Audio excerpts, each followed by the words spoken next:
আসসালামু আলাইকুম এভরিওয়ান, আশা করছি সকলে ভালো আছেন। আমাদের আজকের রেসিপি দোকান স্টাইলের আমসত্ত্ব অথবা ম্যাঙ্গো বার। আশা করছি আপনাদের সকলের কাছে ভালো লাগবে এবং সহজও লাগবে। আমার আজকের সহজ রেসিপি আপনাদের সকলের কাছে ভালো লাগলে অবশ্যই আমাকে একটু ভালোবাসা দিয়ে যাবেন। আর এরকম ভাবে যদি আপনারা দোকানের মতো ঘরেই যদি কাঁচা আমের ম্যাঙ্গো বার তৈরি করতে পারেন তাহলে ছোট থেকে বড় সবাই কিন্তু খুবই পছন্দ করবে। তো আশা করছি ভালো লাগবে। তো চলুন কথা না বাড়িয়ে মূল রেসিপিতে চলে যাই। তো ম্যাঙ্গো বার তৈরি করার জন্য আমি এখানে 5টা আম নিয়ে নিয়েছি। 4টা আম আগে আমি খোসা ছাড়িয়ে নিয়েছি, আর এখন আমি আপনাদের সামনে একটা আম ছিল তারপরে দেখাচ্ছি। আমার আমগুলো অনেক দিন ফ্রিজে ছিল, যার জন্য পেকে গেছে। আমগুলো আসলে কাঁচা ছিল। তো একটা আম দেখা যাচ্ছে যে আম পেকে গেছে, তবে অনেক বেশি টক, মিষ্টি কিন্তু না। তো যাই হোক, আমি খুব সুন্দর করে পরিষ্কার করে নিলাম। আর আমের গায়ে গ্রিন স্কিন যেন না থাকে সেইভাবেই কিন্তু আপনাদেরকে আমগুলোকে ছিলে নিতে হবে, মানে খোসা ছাড়িয়ে নিতে হবে। তো আমার আম থেকে যখন খোসাগুলো ছাড়ানো হয়ে যাবে তখন আমি এরকম ছোট ছোট টুকরো করে তারপরে খুব সুন্দর করে ধুয়ে পরিষ্কার করে নিব। আপনারা চাইলে লম্বা স্লাইস করেও কিন্তু কেটে নিতে পারেন, অথবা আমার মতো এরকম ছোট ছোট কিউব করেও কিন্তু কেটে নিতে পারেন। আমগুলো যখন আমার খুব সুন্দর করে কেটে ধোয়া হয়ে যাবে তখন আমি চুলায় বসিয়ে দিয়েছি একটা পাত্রের মধ্যে আমগুলো দিয়ে তার মধ্যে 2 কাপ মেজারমেন্ট কাপ দিয়ে মেপে আমি পানি দিয়ে দিব। পানি দিয়ে খুব সুন্দর করে জাল করে নিতে হবে। মাত্র 10 মিনিট রান্না করে নিলেই কিন্তু হবে, খুব বেশি সময় কিন্তু লাগবে না। একটা ঢাকা দিয়ে ঢেকে দিব একদম হাই ফ্লেমে। 10 মিনিট আমি আমগুলোকে রান্না করে নিয়েছি। 10 মিনিট পরে দেখতে পাচ্ছেন আমগুলো কিন্তু খুব সুন্দরভাবে সিদ্ধ হয়ে গেছে।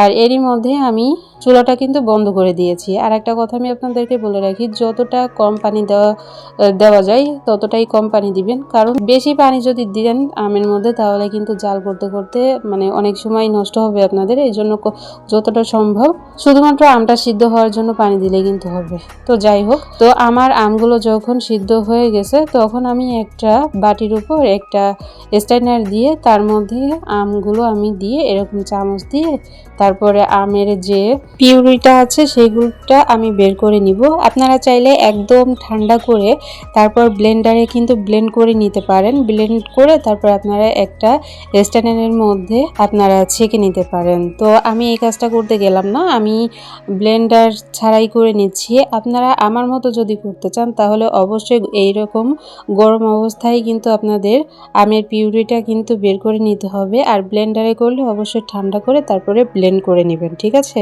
আশা করি বোঝাইতে পেরেছি। তো দেখতে পাচ্ছেন আমাদের আমের পিউরিটা সম্পূর্ণটা কিন্তু বের করে নেওয়া হয়ে গেছে। আমাদের আমের পিউরিটা যখন বের করে নেওয়া হয়ে গেছে তখন আমি চুলার উপর একটা কড়াই বসিয়ে দিয়ে তার মধ্যে দিয়ে দিলাম আমের পিউরিটা, সম্পূর্ণটা ঢেলে দিলাম। এখন আমি অনবরত জাল করে নিব প্রায় 5 থেকে 7 মিনিট মতো। আর এই পর্যায়ে চুলার আঁচটা কিন্তু একদম হাই ফ্লেমে আছে। এই অবস্থায় আমি 5 থেকে 7 মিনিট রান্না করে নিব। তো দেখতে পাচ্ছেন আমি 5 থেকে 7 মিনিট কিন্তু প্রায় রান্না করে নিয়েছি। আর এই অবস্থায় কিন্তু অনবরত নাড়তে হবে, নাড়াচাড়া বন্ধ করা যাবে না। তারপর আমি এখানে দিয়ে দিলাম 1 কাপ চিনি। আমি আমার প্রয়োজন অনুযায়ী দিয়েছি, আপনারা আপনাদের টেস্ট অনুযায়ী দিয়ে দিবেন, ঠিক আছে? তারপর এখানে দিয়ে দিব হাফ চামচ বিট লবণ, 1 চামচ চিলি ফ্লেক্স, তারপরে এখানে ব্যবহার করব হাফ চামচ খাবার লবণ।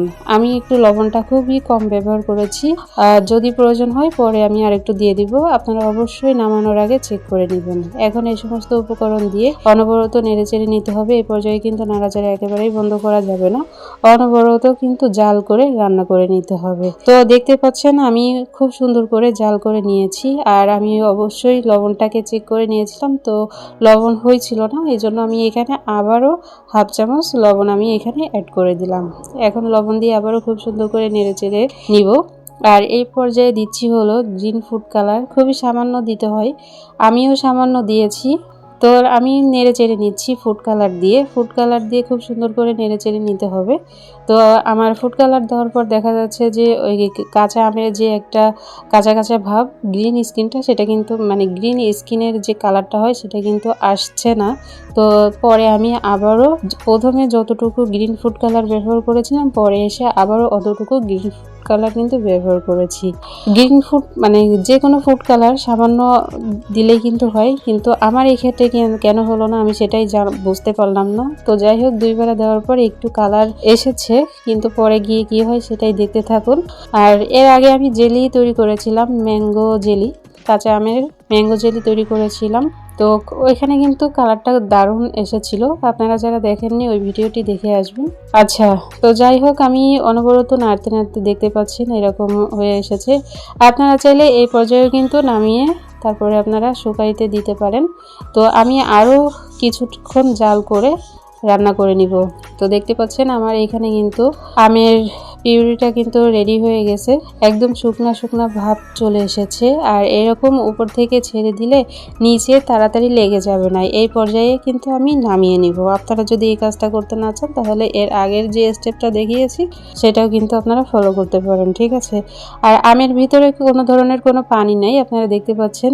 আমের থেকে যখন বুদবুদ বন্ধ হয়ে যাবে তখন বুঝতে হবে যে আমের মধ্যে কোনো পানি নেই। তো আমের পানি আমাদের দরকার নেই, শুধু আমটা থাকলেই হবে।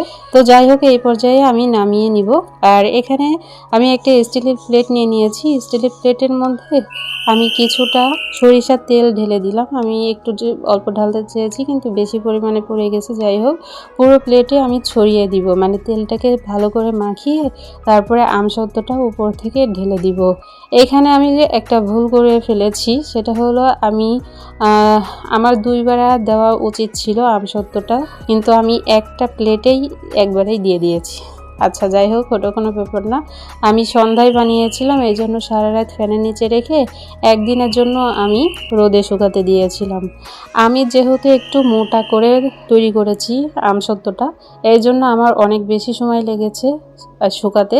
আপনারা যদি একদম পাতলা করে দেন তাহলে আমার মনে হয় না 2-3 ঘন্টার মধ্যেই কিন্তু আপনাদের আমসত্ত্ব তৈরি হয়ে যাবে আর খেতেও পারবেন, ঠিক আছে। তো যাই হোক আমি একদিন পরে চলে এসেছি, দেখতে পাচ্ছেন আমাদের আমসত্ত্বটা কিন্তু শুকিয়ে গেছে। আর এই যে হাত দিয়ে তুলে নিলেই কিন্তু মানে চলে আসছে, প্লেট থেকে ছেড়ে দিয়েছে। আর যেহেতু অনেক বেশি পরিমাণে তেল ছিল এই জন্য তুলতে কোনো ধরনের কোনো সমস্যা কিন্তু হয়নি। যাই হোক কালারটা দেখতে পাচ্ছেন শুকানোর পরে এরকম কালার এসেছে। গ্রিন যে কালারটা সেটা কিন্তু আসেনি। কেন আসেনি, কি কারণ, কি সমস্যা আপনাদের জানা থাকলে অবশ্যই আমাকে কমেন্টস করে জানাবেন, ঠিক আছে। কে কোথা থেকে আমার ভিডিওটি দেখছেন অবশ্যই জানাবেন। আর আমার আজকের ভিডিও যদি আপনাদের সকলের কাছে ভালো লাগে অবশ্যই বন্ধুদের মাঝে শেয়ার করে দেওয়ার চেষ্টা করবেন। আর যারা পারেন না অবশ্যই শিখে নেবেন, ঠিক আছে। দেখতে পাচ্ছেন আমি আমসত্ত্বগুলো কিন্তু কেটে নিচ্ছি। আমসত্ত্ব দেখতে যেমনই হোক না কেন খেতে কিন্তু খুবই দুর্দান্ত হয়েছিল। আপনারা বাড়িতেই যদি এরকম তৈরি করে খেতে পারেন তাহলে আর বাইরে অস্বাস্থ্যকর খাবার কিন্তু খেতে হবে না। ঘরে তৈরি নিজের হাতে তৈরি করা যে কোনো খাবার সবটাই কিন্তু স্বাস্থ্যসম্মত হয়। আর আমি সবসময় একটা কথা বলি, নিজের হাতের তৈরি করা খাবারের মজাটাই কিন্তু আলাদা। তো আশা করছি আপনারা ঘরে তৈরি করে খাবেন। আচ্ছা তারপর আমি এই যে ছুরি দিয়ে কেটে নিচ্ছি, দেখতে পাচ্ছেন আমি আমার পছন্দ অনুযায়ী কেটে নিচ্ছি। আমি কিছু এই যে দোকানের মতো যে প্যাকেটে থাকে সেরকমভাবে কেটে নিয়েছি, আবার কিছু একটু বড় সাইজ করেও কেটে নিয়েছি। আর আমার ম্যাঙ্গো বারটা কতটা মোটা হয়েছে আপনারা কিন্তু দেখেই বুঝতে পারছেন, যার জন্য আমার ম্যাঙ্গো বারটা শুকাতে কিন্তু দেরি হয়েছে, ঠিক আছে। তো আমার মতো এই ভুল কাজটা আপনারা কেউই করবেন না। আর আপনারা যদি সংরক্ষণ করে খেতে চান আমসত্ত্বগুলো তাহলে অবশ্যই রোদে শুকিয়ে কাচের বয়মে ভরে তারপরে বছরের পর বছর কিন্তু আপনারা সংরক্ষণ করে নিতে পারবেন। আর যদি মনে করেন যে রোদে দিবেন না তাহলে কিন্তু ফ্যানের বাতাসে শুকিয়ে ইনস্ট্যান্ট খেয়ে ফেলতে হবে, মানে 1-2 দিনের মধ্যে খেয়ে ফেললেই ভালো হবে। আর অবশ্যই নর্মাল ফ্রিজে রাখবেন, তবে কাচের বয়মে রাখবেন, ঠিক আছে। কাচের বয়মে রাখলেই কিন্তু আপনাদের ম্যাঙ্গো বারগুলো ভালো থাকবে। আশা করি বোঝাইতে পেরেছি। আর এইভাবে তৈরি করে দীর্ঘদিন কিন্তু সংরক্ষণ করে রাখতে পারবেন। দীর্ঘদিন সংরক্ষণ করতে গেলে কিন্তু অবশ্যই রোদে দিয়ে শুকাবেন, আমি বারবার বলে দিলাম, ঠিক আছে। আচ্ছা ম্যাঙ্গো বারগুলো খাওয়ার জন্য আমি এখানে একটু বিট লবণ নিয়ে নিলাম। বিট লবণের সঙ্গে আপনারা যদি ম্যাঙ্গো বারগুলো পরিবেশন করেন তাহলে কিন্তু দুর্দান্ত হয়। আমার কাছে তো বেশ ভালো লেগেছিল, আপনাদের কাছে কেমন লাগলো অবশ্যই কিন্তু লাইক কমেন্টস করে জানিয়ে যাবেন। ফাইনালি আমাদের আজকের রেসিপি ছিল এতটুকুই। সবাই অনেক ভালো থাকবেন, সুস্থ থাকবেন। আমাদের পরবর্তী ভিডিও দেখার আমন্ত্রণ জানিয়ে আজ এখানেই বিদায় নিচ্ছি। আল্লাহ হাফেজ।